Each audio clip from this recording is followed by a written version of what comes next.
আসসালামু আলাইকুম। Real village cooking চ্যানেলে সবাইকে ওয়েলকাম জানাচ্ছি।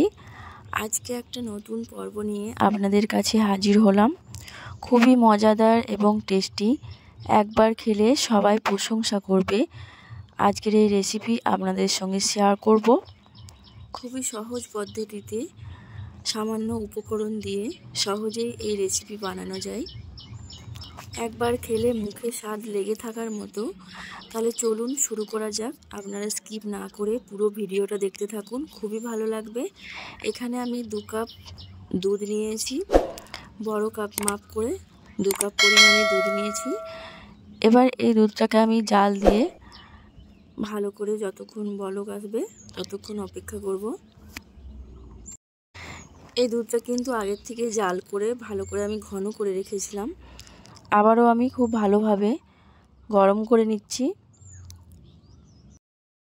দুধ যত ঘন হবে, গাঢ় হবে, খেতে ততটাই টেস্টি হবে। আমি এইভাবে জাল দিয়ে ভালো করে কিছুক্ষণ 2 মিনিটের মতো জাল করে নিচ্ছি। আপনারা পুরো ভিডিওটা স্কিপ না করে দেখবেন খুবই ভালো লাগবে। আর আপনারা যদি আমার চ্যানেলে নতুন হয়ে থাকেন, চ্যানেলে একটা লাইক দেবেন। এই দেখুন, দেখেই বুঝতে পারছেন কতটা গাঢ় হয়ে এসেছে। এইভাবে 2 মিনিটের মতো আমি জাল করে নিচ্ছি। এইভাবে বন্ধুরা একবার বাড়িতে বানিয়ে দেখবেন, এতটাই সুস্বাদু হয় যে খাবে সবাই প্রশংসা করবে।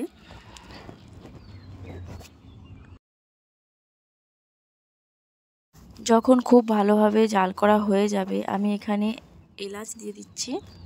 এলাচকে ফাটিয়ে দিয়ে দিলাম 1 থেকে 2টো। 1 টেবিল চামচ রোজ ওয়াটার দিয়ে দিলাম। রোজ ওয়াটার দিয়ে ভালোভাবে মিশিয়ে নেব। রোজ ওয়াটার দিলে এর স্বাদ ভালো আসে।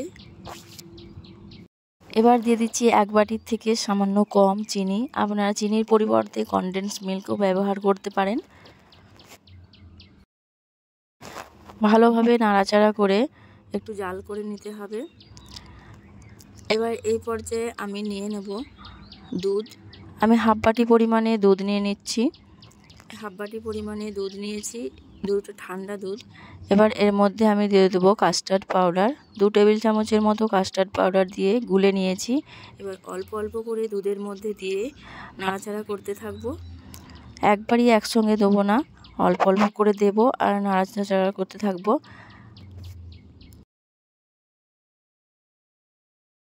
কাস্টার্ড পাউডার দেওয়ার সঙ্গে সঙ্গে এর মধ্যে দুধের মধ্যে ঘনত্বটা বেড়ে যায়। সেই পর্যায়ে অনবরত নাড়াচাড়া করতে হবে, না হলে তলায় বসে যেতে পারে। এই দেখুন, দেখেই বুঝতে পারছেন কতটা গাঢ় হয়ে এসেছে। আমার এটা বানাতে মাত্র 5 মিনিট টাইম লেগেছে। এই দেখুন, একটা ক্রিমের মতো টেক্সচার এসেছে। আবারও আমি কিছুক্ষণ জাল করে নিচ্ছি। যখন ঘনত্বটা ঠিক এই রকম চলে আসবে, তখন গ্যাসের ফ্লেমটা আমি অফ করে দেব। এই দেখুন, এটা রেডি হয়ে গেছে। আমি আজকে বানাচ্ছি কাস্টার্ড পুডিং। একটা আলাদা পাত্র নিয়ে নিলাম, এর মধ্যে আমি ঢেলে নেব। দিয়ে দিচ্ছি দেশি ঘি। দেশি ঘি দিয়ে ভালোভাবে চারিপাশে লাগিয়ে নিতে হবে। দেশি ঘি দিলে এর টেস্টটা ভালো আসে।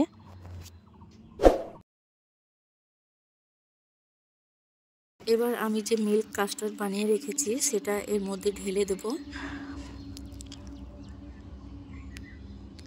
এখানে এখনও কুসুম গরম আছে, আমি ভালো করে ঠান্ডা করে নিয়েছি। একটু কুসুম গরম থাকতে হবে। আমি সব কটা এভাবে ঢেলে নিচ্ছি। এখানে সাবধানে ঢেলে নিতে হবে। একটা চামচের সাহায্যে আমি চারিদিকে ভালোভাবে এইভাবে ছড়িয়ে দিচ্ছি। ভালো করে সেট করে নিতে হবে। এবার এটাকে আমি রেখে দেবো ঠান্ডা হওয়ার জন্য। ঠান্ডা হয়ে গেলে আমি তারপর ফিরে আসছি। এখানে আমি নিয়ে নিয়েছি 2 টেবিল চামচ কোরানো নারকেল, আর নিয়ে নিয়েছি 2 টেবিল চামচ গুঁড়ো দুধ। আমি গুঁড়ো দুধ এবং কোরানো নারকেল একসঙ্গে ভালোভাবে মিশিয়ে নেব।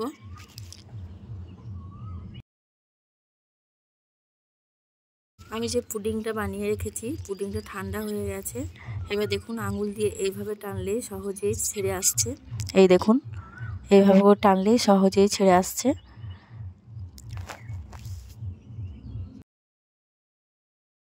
একটা প্লেটের মধ্যে আমি ঢেলে নেব। এইভাবে প্লেটটা উল্টে আর ঢেলে নিতে হবে। এই দেখুন মিল্ক পুডিং কত নরম তুলতুলে, মুখে দিলেই মিলিয়ে যাওয়ার মতো। এবার ওপর থেকে আমি যে নারকেল এবং দুধ মিশিয়ে রেখেছি, গুঁড়ো দুধ, সেটা ওপর থেকে এভাবে ছড়িয়ে দিচ্ছি। এতে করে দেখতে খুব সুন্দর লাগবে আর খেতেও অসাধারণ লাগবে। চারিপাশে এইভাবে করে দিয়ে দিচ্ছি। এতটাই টেস্টি হয় এই রেসিপি, আপনি যখন খাবেন মুখের মধ্যে একটা আলাদা স্বাদ আসবে আর খেতে তো অসম্ভব টেস্টি হয়। আমি এইভাবে চারিপাশে ভালোভাবে একটু চাপ দিয়ে নিচ্ছি আর ছোট ছোট পিস পিস করে আমি আপনাদের যে কোনো পছন্দ অনুযায়ী আপনারা শেপ দিয়ে নিতে পারেন। বাচ্চাদের তো খুবই পছন্দ হবে এই রেসিপি। বাড়িতে হঠাৎ কোনো গেস্ট এলে সহজেই বানিয়ে নিতে পারবেন এই মিল্ক পুডিং বা কাস্টার্ড পুডিং। আর উপর থেকে এইভাবে নারকেলের সুস্বাদু গন্ধ, খেতে তো অসাধারণ লাগবে। এই দেখুন আমি একটা আপনাদের দেখাচ্ছি কতটা নরম, দেখতেও যেমন সুন্দর, খেতেও কিন্তু অসম্ভব টেস্টি এই কাস্টার্ড পুডিং। বাজার থেকে বেশি দাম দিয়ে না কিনে আপনারা এইভাবে বাড়িতেই সহজেই বানিয়ে নিতে পারবেন এই কাস্টার্ড পুডিং রেসিপি।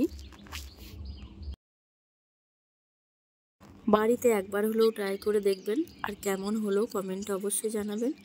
তাহলে আমার এই রেসিপি আপনাদের কেমন লাগলো জানাবেন। আর আপনারা যদি নতুন হয়ে থাকেন চ্যানেলটায় লাইক দেবেন এবং সাবস্ক্রাইব করে পাশে থাকবেন।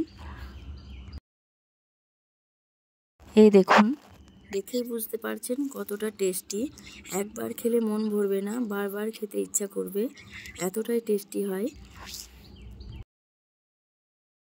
যারা কোকোনাট খেতে পছন্দ করেন না তারা শুধু গুঁড়ো দুধ বা মাওয়া ওপর থেকে এইভাবে দিয়ে দেবেন, খেতে দেখবেন খুবই ভালো লাগবে। এইভাবে বানিয়ে আপনারা বাড়িতে কোনো মেহমান এলে এইভাবে সার্ভ করবেন, দেখবেন আপনার রেসিপি সবাই জানতে চাইবে যে কিভাবে বানানো হলো। তাহলে দেখলেন তো বন্ধুরা কত সহজে এই কাস্টার্ড পুডিং বানিয়ে নেওয়া যায়, কোনো ঝামেলা ছাড়াই সহজেই বাড়িতে বানিয়ে নিতে পারবেন। আর 500-1000 টাকা খরচা না করে বাড়িতে কম খরচে এইভাবে পুডিং বানিয়ে সার্ভ করতে পারবেন। বাচ্চারা তো খুবই পছন্দ করবে। এই দেখুন কতটা নরম তুলতুলে, মুখে দিলেই মিলিয়ে যাবে, দেখেই বুঝতে পারছেন কতটা নরম, মুখে স্বাদ লেগে থাকার মতো। তাহলে আজকের এই রেসিপি এখানেই শেষ করছি।